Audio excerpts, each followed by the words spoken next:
What is going on, everybody? Hi.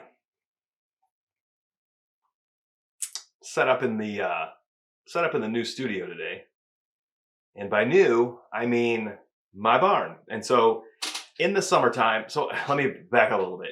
In my home, I have a basement, which in a traditional old Michigan farmhouse, the basement was the root cellar.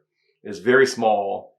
It is probably less than 100 square feet. Maybe it's 100 square feet at the most. Maybe it's slightly over 100 square feet. It is very dark and it's very dingy. And no, it's not dingy. That's rude. It's nice. It's carpeted. It's painted. My wife had it painted for me to use as my office. There's a nice cabinet down there. There's a television. There's the Xbox. There's a nice wooden table down there.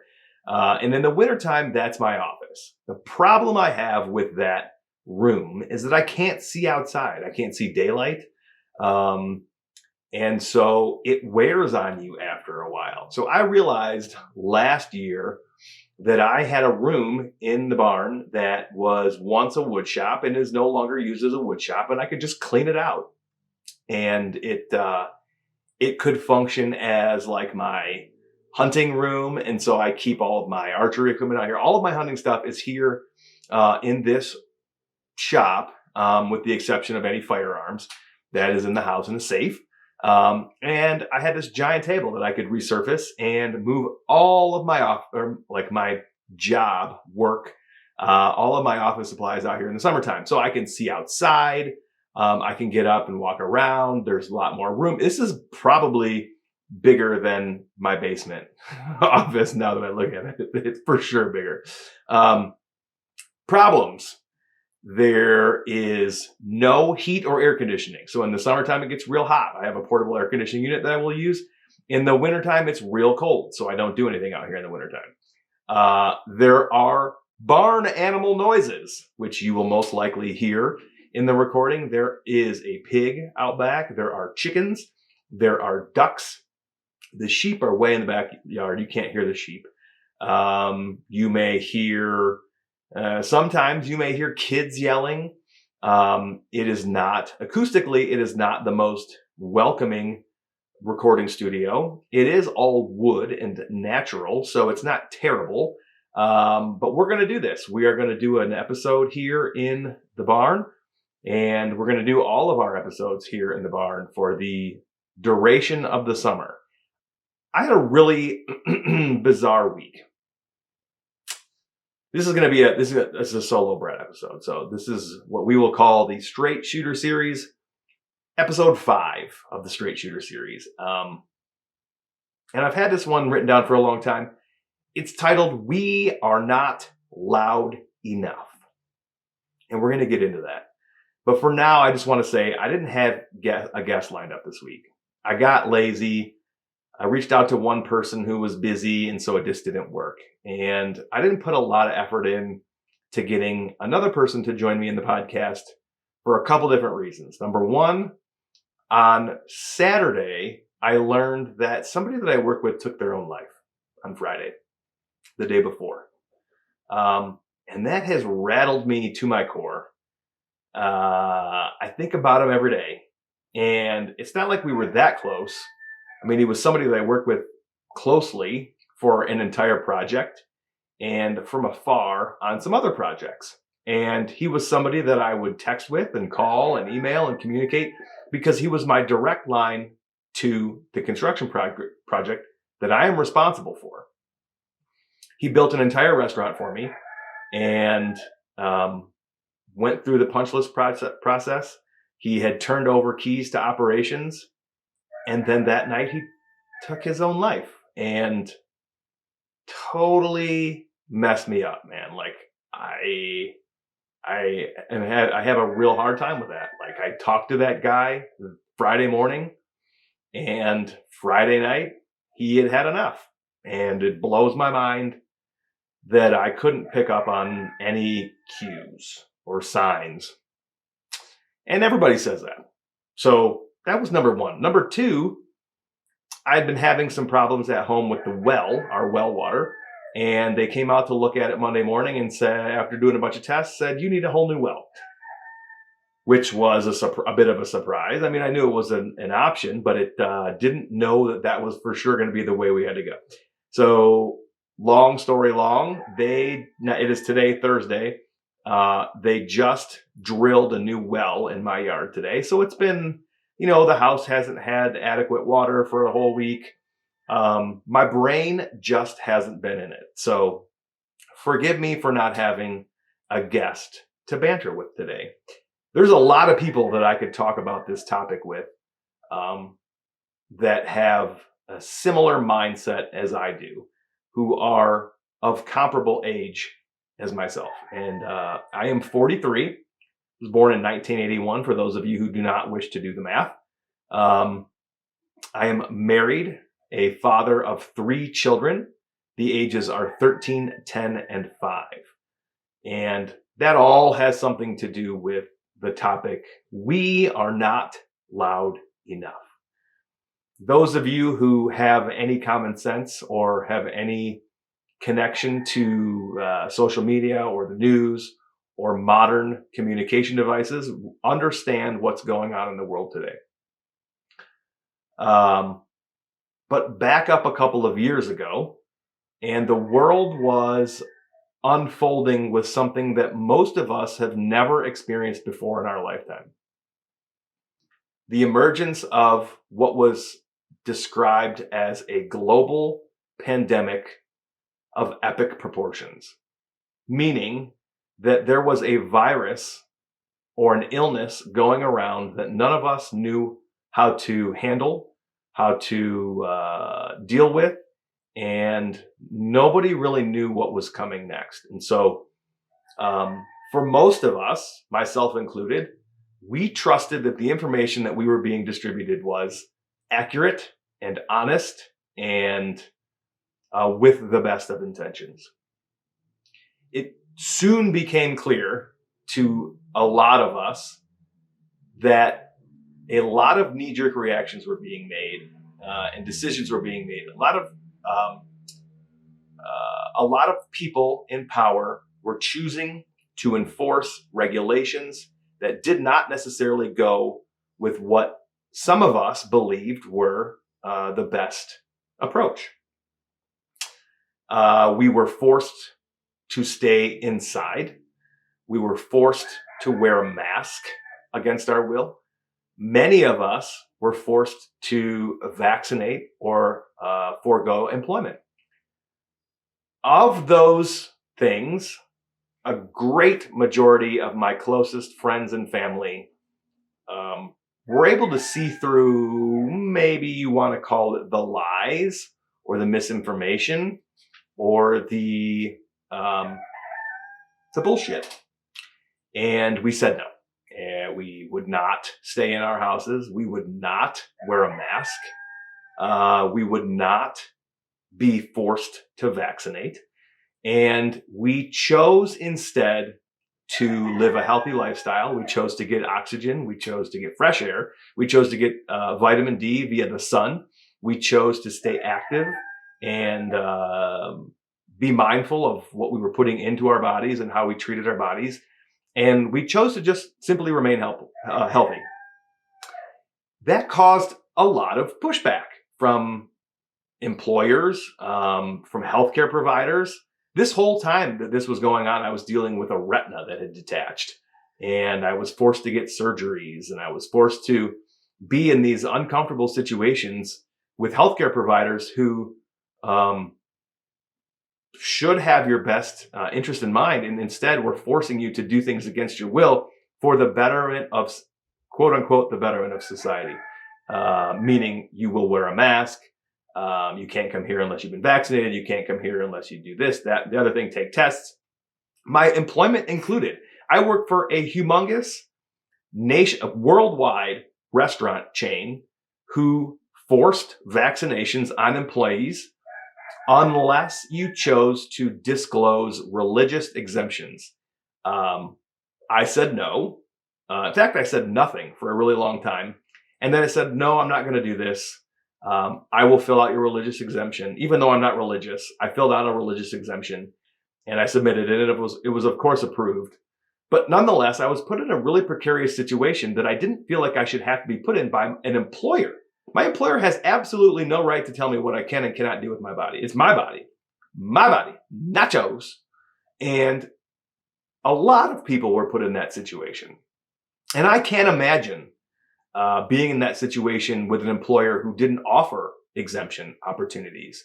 And today we find ourselves in a world where the loudest people are the most misguided.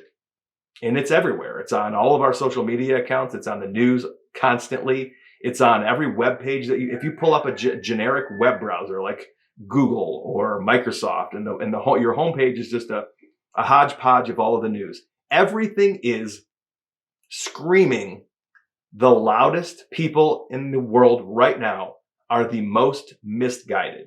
It's the people who feel like men can be women and women can be men and men can have babies and gender is fluid and your sex is ambiguous and boys can be in with girls and girls can be in with boys and adult drag queens should read your books to your young people and you should be able to cut off your genitals and you should support, abortion and all your tax dollars should pay for it. And it's this, that, and it's just screaming from the mountaintops from all the misguided youth.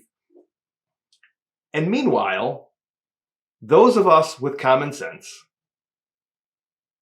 are left scratching our heads. And I'm not going to speak for everybody, but I look around and I think, what kind of world are my children going to grow up in? As for me, I'm over the hill, man. I'm 40 years old.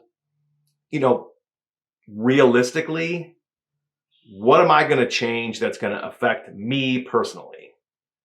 By the time I or my generation, quote unquote, fixes anything, I'm going to be an old man and senile, and my golden years are going to be all I have left. And so what does it really matter? But that's not the point. The point is, what world will my 13, 10, and 5-year-old grow up in if I do nothing? And I don't know what the answer is. I feel like I spend my whole day, trying to be healthy and trying to remain mobile and work out and work and cook dinner for my family or breakfast, lunch, or dinner for my family and be present and go on dates and spend time with each child independently. And before you know it, each day is gone.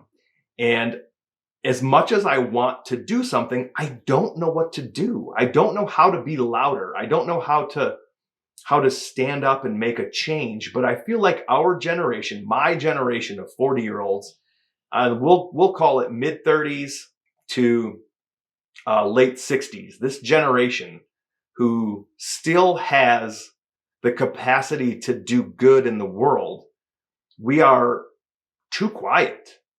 And I think there's a lot of people who are of the opinion, what am I going to do? What can I do? And like I just said a couple seconds ago, I don't know what to do, man. I don't know where to go. I don't know who to yell at. I don't know who to beat up. I don't know where my voice is most beneficial. And this doesn't really pertain to hunting and outdoors, but this is my platform and this is what I'm going to use it for today. And so I just feel like there's so many things that are happening in the world, and we, the common sense generation, isn't loud enough. And I just read something today, and I took a screenshot of it. I'm going to read it right now. This is from a guy on Twitter, because I refuse to call it X. His name is Nick Freitas, and he says, quote, "I think our country will eventually be saved, not because we finally elected the quote unquote right person, but by people realizing that we should not have a government so powerful that every election cycle is the most important election of our lifetime." And that's it. So many people a long time, several years ago, said, it's all right, the government will figure this out. Our government will take care of us. Our government would never lie to us. And I think what we've come to realize, based on how many lawsuits and admissions of guilt all of these vaccine providers are coming forth with today, that their product is causing health problems and that we were lied to and that masks don't do anything and social distancing doesn't do anything and that walking in one direction through a grocery store never did anything. I think we're realizing that we've been lied to for so long that some of us are frozen, myself included. Paralysis by analysis. You think about all of the shit that you could be doing or should be doing or maybe could have done better, and you're frozen. Because you can't spend your whole entire day dedicated. I mean, I can't spend my whole entire day dedicated to trying to solve the problems of the world. I have a job to do. And I have a job to do because I have to pay to feed my family and support my family and my pastimes and my passions. And meanwhile, the government literally spends all waking hours of the day trying to fuck us, general population.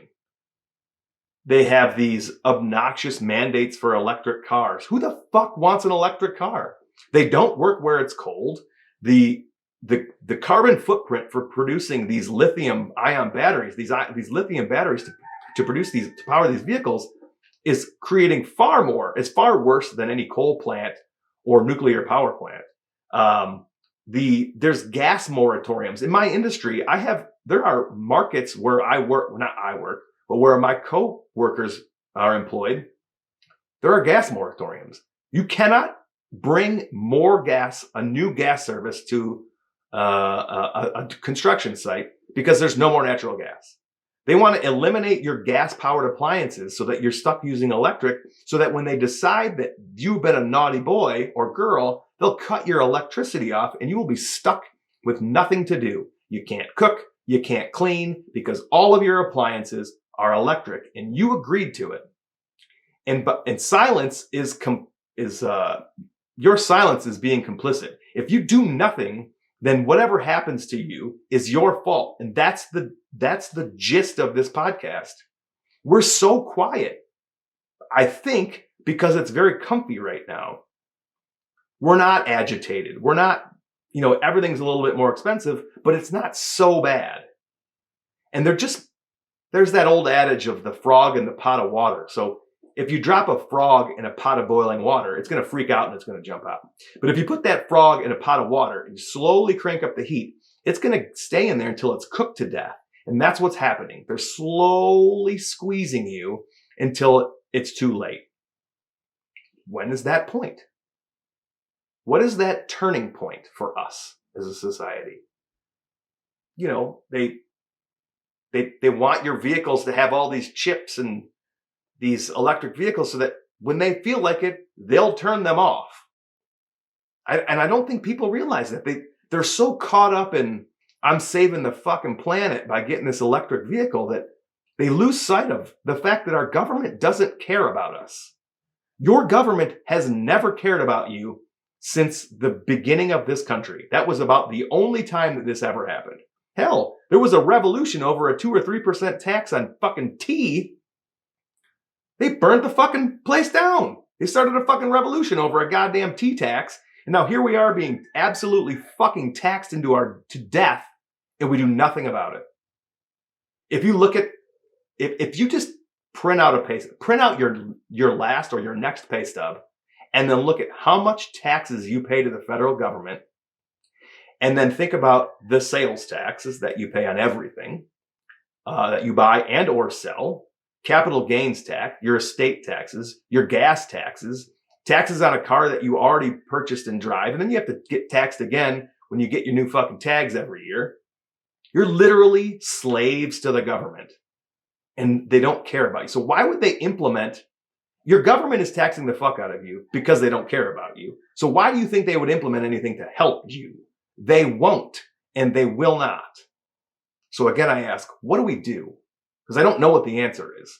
I'm talking out loud because I don't know who else to talk to. And maybe, just maybe, if enough of us that think alike and have some fucking common sense and common decency would band together and stand up and take and remove these fucking clowns from power, something good may come of this. But deeper than all of that, we must realize that we are our own saviors. There is no elected official that's ever going to care more about you than you do. There's no elected official that's ever going to care more about your family or your community than you do yourself. And you must look inward. We must look inside of ourselves to come up with a solution, because where we are going, the direction that we are headed, I am absolutely mortified at the future for my children. And there are so many people that I know that are married without children and have no intentions of having children. And those people don't care. And I don't fucking care that they don't care. It makes sense. You will never know what it feels like to have children and then dread the world that your children will grow up in. The reason that they don't care is because they will be dead, and nobody that they love will be left behind to deal with the repercussions of your inactivity and your unwillingness to do anything. So fuck those people's opinions. If you don't have children and you never want to have children, it's highly unlikely that you and I will have a similar sense of what is right and wrong for the future of this country. Not that I think everybody must have children, but it is very difficult for you to care at the same level, because one day you will be gone and nothing else will remain. I mean, bullying. I had that written down. So bullying, let's talk about that. Do you remember when you could talk shit to somebody and it was okay? I mean, it was never really okay, but you could bully somebody and you could get your point across.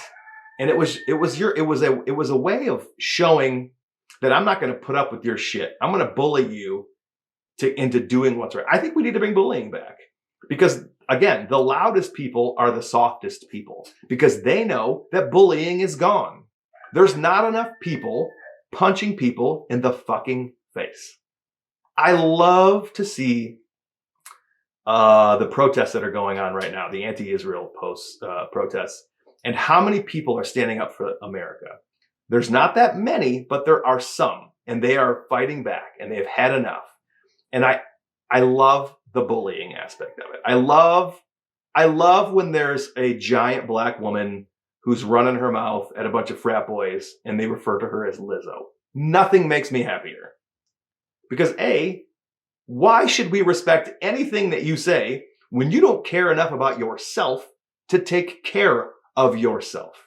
And no, being fat as fuck is not beautiful. It's unhealthy. It's disrespectful. You are a drain on the economy. You should be ashamed of yourself. Bring back bullying. The invasion at the southern border. You have millions upon millions upon millions of people coming across the border illegally. And then somebody like the Washington Post writes an article that there is these strange outbreaks in the diseases that we haven't seen for so many years. Well, no shit. You're letting in third world people from third world countries who do not have the same level of cleanliness or health, and you are letting them funnel across the southern border, and who knows where else. Maybe the northern border too. I don't really know. But they're bringing diseases in, and then you are housing them amongst other people who are then getting sick. And then bingo, bango, bongo, 2 + 2 = 4, you have a whole bunch of fucking diseases that you haven't seen for a really long time, because you don't do a lot of data research in third world countries and then compile it and then research it and then write about it. Not until it's on your fucking doorstep do you write about it. Fucking disgusting. And then, the Boy Scouts. I just read a fucking article that the Boy Scouts are no longer going to be called the Boy Scouts. Not that the Boy Scouts is the fucking end-all, be-all, pillar of the community. Sure, there's been a whole bunch of stuff that's been wrong with the Boy Scouts of America, but to eliminate the word Boy Scouts, the word boy from Boy Scouts, to just consider it Scouts. Okay, couple thoughts on this.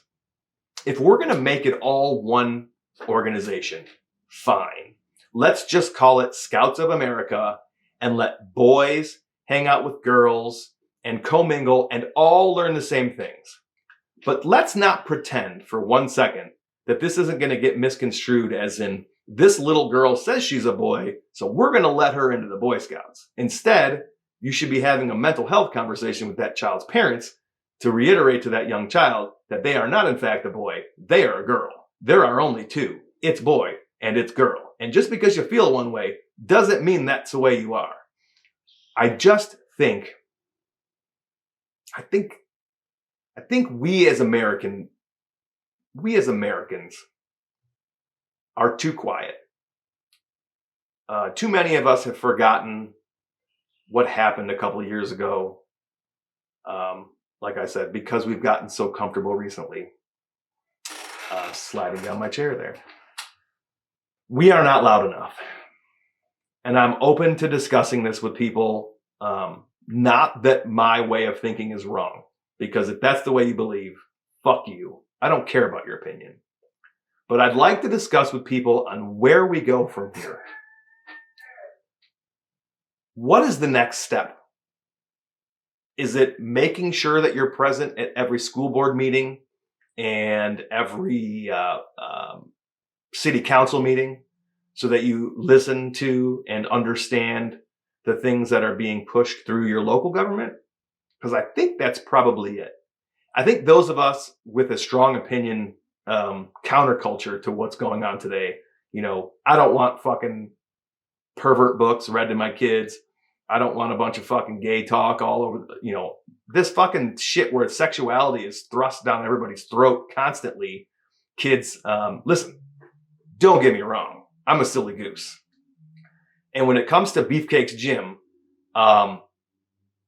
dick and fart jokes is the answer because it's all funny. But when you're pushing it to children, that's where you got to draw the line, man. And so I think in my opinion, it's the local small governments. It starts in your little communities. It's men who can act like men, strong-willed, strong, opinionated, and willing to fight for what is right so that our wives and daughters are not suffering. Men who are men standing up for the rights of our community members at the local government level. And I think that means going and causing a scene at your school board meetings, going and causing a scene, if necessary, at your city council meetings. And it is ensuring that nonsense is not passed and pushed upon us by the current loud people in our communities. I don't know what the step after that is. It is my strong belief that our government, the current administration, is trying very hard to cause so much civil unrest that we are distracted at the shenanigans that they intend to have happen during this election cycle. I do not believe that Donald Trump is the answer to our problems. I do not believe that Joe Biden is actually a functional president of the United States.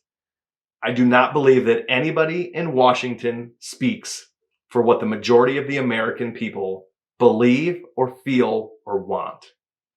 And I think, in my opinion, we must begin to make changes at the local level. And I think it can probably be as local and as small as confrontations with your neighbors. I believe you should fight and you should work very strongly to create a sense of community with your neighbors, those who you can trust. I firmly believe that it is also equally important to stand up for what is right and disagree firmly with any neighbors who disagree with your way of thinking. Many of you might recall that I had a situation where a woman approached me while I was weed whacking my yard. I live on just over 3 acres in pretty rural country. And a woman approached me while I was weed whacking who started the conversation by complimenting the barn and the house and said she loved it, loved everything we're doing, couldn't imagine how much work it was to have all of this stuff, and then proceeded to berate me or belittle me about my use of a weed whacker before noon on a Sunday. Now, I just said that I live in the country, and I don't know who this lady is. Like, I'm pretty sure I know who most of my neighbors are.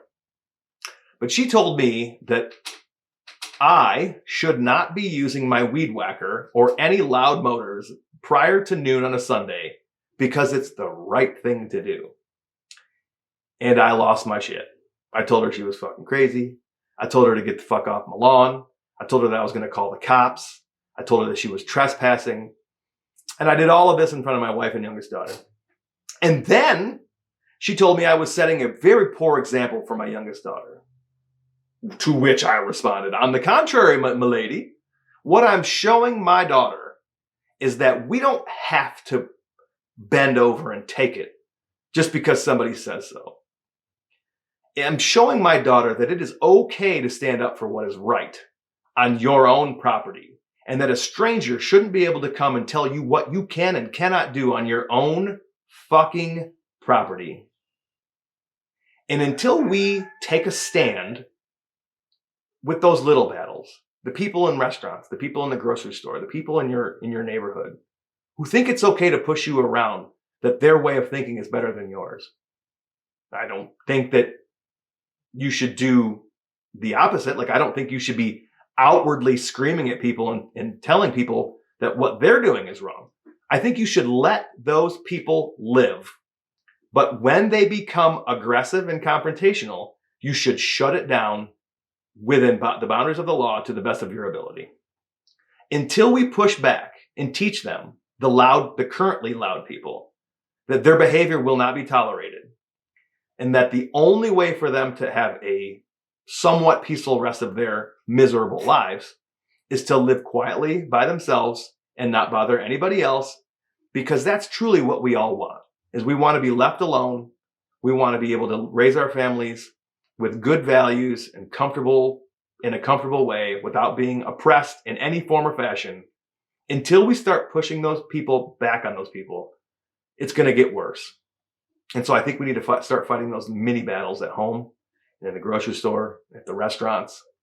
And then I think we need to take it to the city council, and I think we need to take it to the school board meetings, and then I think we need to elevate it a little bit higher to the state level. And I think once we can get the state in order, believe me, Michigan's a fucking shit show. We have one of the worst fucking clown governors I've ever seen in my fucking life. Until we can take it to the state level, I don't know what the answer is on a federal level. But we need to start standing our ground, because this battle is far from over. And I'm sorry that I just talked for fucking 30 minutes about personal shit. But let me wrap it into hunting for like 2 minutes. The same goes for hunting, bitches. All of these local fucking outdoor, rule makers in your local states are passing fucking laws because not enough of us are being loud. Not enough of us are raising hell. And it's one of my favorite cartoons, is a little raisin on fire, raising hell. We are not loud enough on a local level as it relates to our wildlife and our natural resource. And the federal, the state governments are just ruling with an iron fist because not enough of us are raising a fucking stink. So, all of that half an hour to say this. Look within yourself. Try to figure out if you're living true to what you believe in, because I don't think that I am, and I don't think that most people are. But I want to get a group of us together. I want to hear from all of you who have ideas. What do we do? What do we do next? What do we do now? What do we do today, this week, tomorrow, next week, this month, next month? Where do we go from here? Because currently, this shit ain't working. And it's not going to get any better. But I don't know what the answer is, because I've never seen anything like this before in my life. We got to work together. Thanks for listening to my fucking rant.